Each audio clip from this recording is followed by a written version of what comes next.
So we do have some championship games to talk about today, but we also have the wider conversation to sort of dive into in terms of what's going to happen for the championship in these next couple of weeks with all the postponements that we've had recently. I'd like to get your guys' views on all of it. So without any further ado, let's jump into today's video.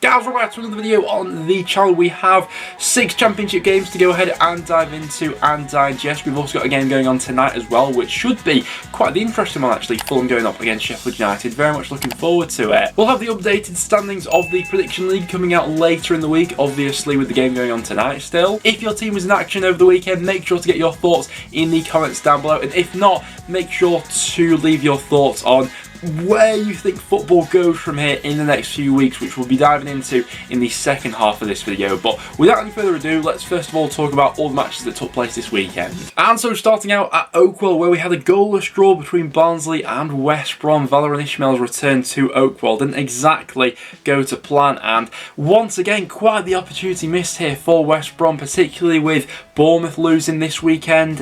West Brom actually dropped down to 4th in the championship with Blackburn leapfrogging them, but more of the same really from West Brom. Defensively quite assured. Barnsley didn't really offer much of a threat going forward in this one, but defensively we're actually quite resilient, and I think that West Brom have generally struggled against this type of team all throughout the season, to be honest with you. I think the trend was really set sort of in that goalless draw they had against Derby, and from that point onwards goals have been a real issue for them. Their conversion rate's one of the worst in the league, and we saw that on show once again in this game.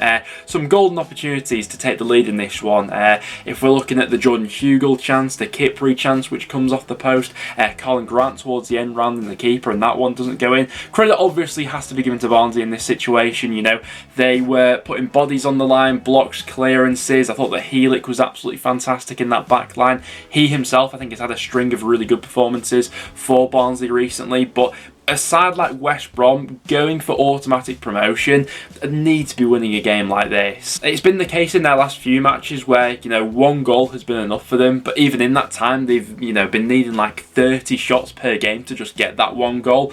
Something needs to change. Some sort of tweak maybe with personnel in January. I know there's a lot of talk about Jordan Hugill being recalled at the moment. I don't think West Brom can, you know, carry on riding out the season relying on, you know, scoring one goal a game and keeping a flawless defensive record, because sooner or later, like it has in this game, that's going to catch them out. For Barnsley, good point for them in the circumstances of just this match, but obviously they need those wins to start coming from somewhere. I think that's now 7 without a win and 7 off safety at the moment, so good solid point for them from a defensive point of view, but they need to use this platform of draws they've had recently to start generating some wins sooner rather than later. Next up then, and to Saturday's early kickoff, Middlesbrough are on the top 6 charge under Chris Wilder, just 2 points behind the top 6 now after they saw off Bournemouth by 1-0. The championship table's all a little bit jumbled at the moment because, you know, teams have played different amounts of matches, and with the postponements this weekend it all makes it a little bit hard to read at the moment, but Middlesbrough are certainly a side trending in the right direction at the moment and got what they deserved out of this game. I thought they were looking good in the final third. Isaiah Jones I thought was a constant threat on the wing throughout this one. He obviously went on to win the penalty, which was maybe a little bit of a debatable one, but Sparrow sticks that away to compile even more misery on this Bournemouth side, who have continued to struggle. It was another quite flat performance I thought from Bournemouth, albeit there were some real golden opportunities in this one. You know, Christian Anthony had chances, but probably the best of the bunch falling to Dom Solanke, his header ultimately going wide, but I think that was his only shot throughout the afternoon in this one. And, you know, a striker like Dom Solanke, you need to feed him the ball, get him involved and make sure he's not isolated. In the end and in the second half, I think he ended up dropping a little bit deeper and deeper, but I don't think that particularly helped Bournemouth out. And Middlesbrough ultimately had chances to make it, you know, more than one. You know, Isaiah Jones had a golden opportunity to probably square it to make it 2. He took the shot and in the end, but Middlesbrough were able to grind out the win. The worry for Bournemouth now as well is the fact that it's not just West Brom that they've got to worry about, but Blackburn as well, with the sort of, you know, run of games that they've gone on recently. Their lead over 3rd place now has been cut down to just 1 point, and that lack of goals, which we were sort of talking about in the preview video, once again rearing its head in this one. One side who's certainly not struggling for goals at the moment though is Blackburn Rovers, who put Birmingham to the sword this weekend at Ewood Park 4-0 in the end, and I think quite a few of us sort of saw this one coming. I think this was a really nice fixture for Blackburn at this point in time, you know, coming off the high of that brilliant away performance at Bournemouth to go into a home game against Birmingham, who have been shipping as many goals as they have done recently. Everything sort of aligned for a really strong home performance from Blackburn in this one, and that's exactly what we've got. Credit to Tony Mowbray in this Blackburn side recently for getting this sense of consistency out of them, because I think this has been something that's really been lacking from Blackburn over probably the last 2-3 seasons in the Championship, where it was always felt like they were sort of building a project towards the top 6, but something along the line, whether it be sort of injuries, tactical setups and shapes, or just a sense that they were sort of in over their heads a little bit. They've seemed to rectify all those issues and are on an absolute roll at the moment, you know. By far and away, they are the form team in the Championship. Some real quality goals scored in this one, albeit it was helped out by some really shoddy defending by Birmingham at time. My pick of the goals probably being, I really like the fourth one they scored, to be honest with you. Some lovely interplay. I think it was Bradley Johnson with the ball over the top, and then the ball cut back into Brent Brereton, who got a couple goals in this one here today. With Birmingham at the moment, I'm struggling. They sort of fit into those group of sides in the middle of the Championship who have seriously struggled for consistency recently. I know that, you know, missing players is obviously going to hinder everyone. I think that everyone's sort of suffering from the same thing at the moment with those sort of accumulation of injuries. But towards the end of last season, and even, you know, in shades at the start of this season, it felt like Bowyer had a plan, you know, structure to sort of sit to and aim towards.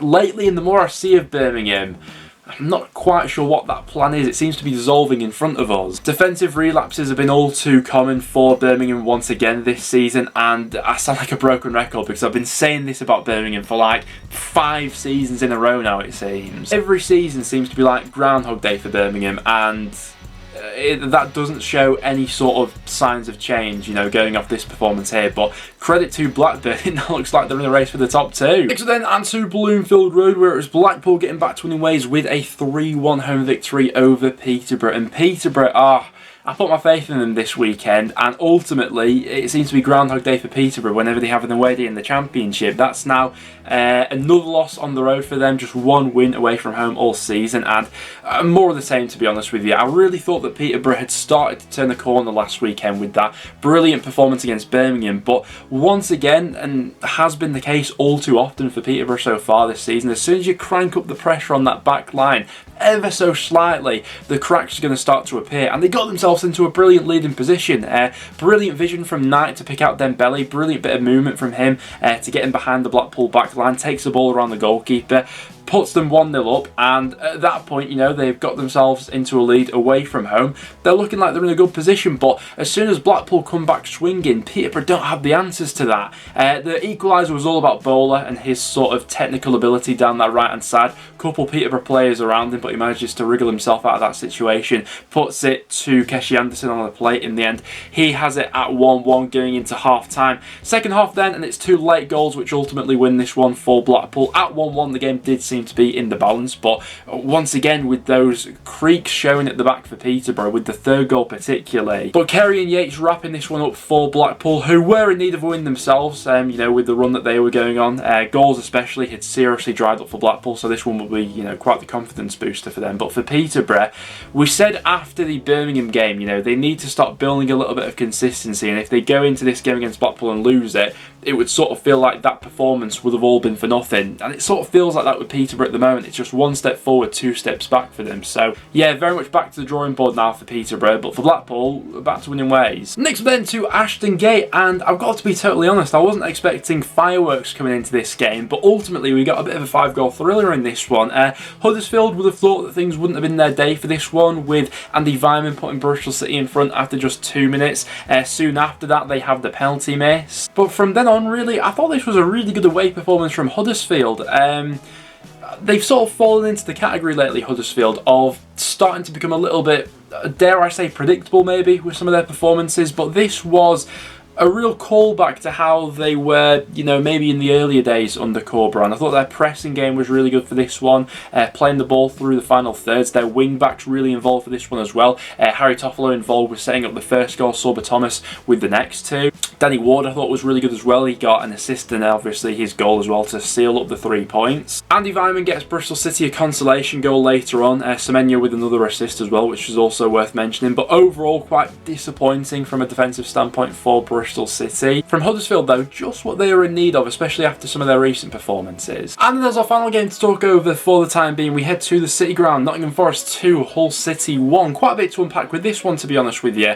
Hull obviously going to half-time leading. Keane Lewis Potter with an excellent goal. Brilliant ball over the top by McLaughlin, and then Lewis Potter just seems to run onto it, then ferociously hits it in at the near post. Hull have really benefited from going to this sort of 3 at the back system, but one of the players who I thought, you know, in the back of my mind that may have suffered from that a little bit would have been Lewis Potter. You know, I always think that, you know, a player of his ability is the best, you know, playing as further forward as he needs to be. And, you know, he's sort of been used most recently as a wing back, but it's certainly not halted his progression in this way, and still, you know, allows himself to get into those forward positions and then drifts inside. Absolutely brilliant finish.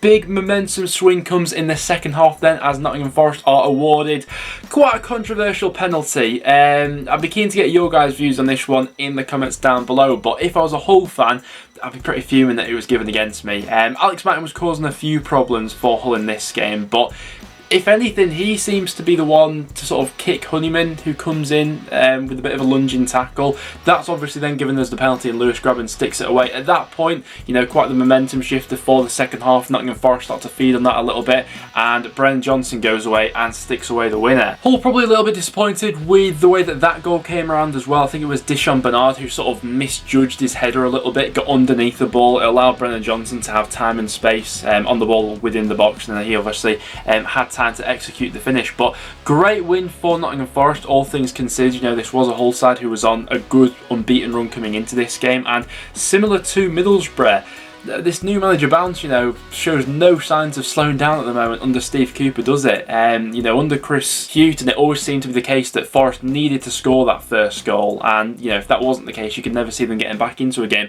For Hull, circumstances definitely went against them in this game, and it's a tricky fixture run-in which is coming up for them next, with games against the likes of Blackburn and Sheffield United coming up. But there we have it, those were all the matches that we have to talk about so far. Obviously we've still got the game to talk about which is coming up tonight as well, between Fulham and Sheffield United. But if you're a fan of any of the clubs that were in action this weekend, make sure to get in the comments down below and leave your thoughts on all those matches. And before we wrapped up, I thought it was worth having a little bit of a discussion about everything that's going on in the footballing world at the moment, with all the sort of postponements that we're having with football matches. With all the games that were called off, not just in the Championship but across the rest of the EFL this weekend and the whole of English football. If you didn't see it, earlier on today I put a poll out on the community tab basically asking you guys, would you be in favour of the Championship taking a circuit break over the next few weeks in order to sort of try and minimise the effects that all these postponements are having on us at the moment. 40% of you voted for yes, 60% of you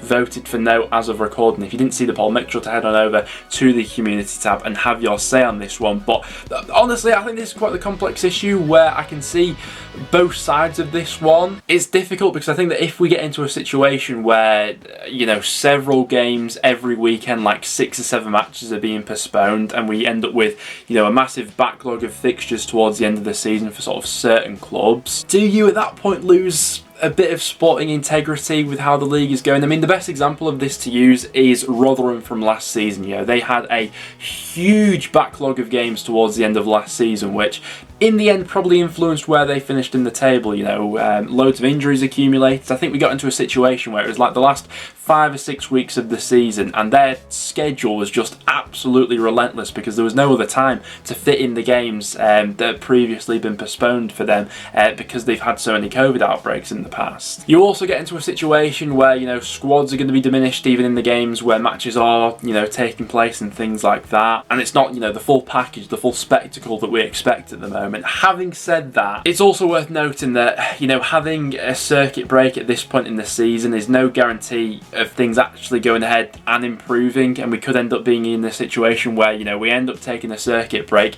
we come back from the next, you know, 2 or 3 weeks, however long that may be, and ultimately nothing's improved, and in the end we've just gone ahead and pushed back the end of the season for no real reason. And in that sense we're sort of just delaying the inevitable, really. Now, as of recording, the Premier League have said that sort of at this point in time the plan is to carry on with the matches, you know, as usual where they can take place, so no plan of a circuit break or anything like that. And to be honest, I'd expect the EFL to sort of follow in suit with whatever the Premier League does. You know, the clubs more than anything want these games to take place now. However, what I'm most fearful for, and what I think will be the actual reality, is that games do get played and they take place whenever they can, you know, whenever we don't have these COVID outbreaks. However, it is looking increasingly likely that we're going to be going back to a situation for however long where games are going to go back to being, you know, behind closed doors. And that would be such a gutting feeling after how tedious last season felt. And I think this was the case for most people, really, but I think some people will have got more joy out of last season, you know, behind closed doors, sort of depending on how well or not your side did. But it's such a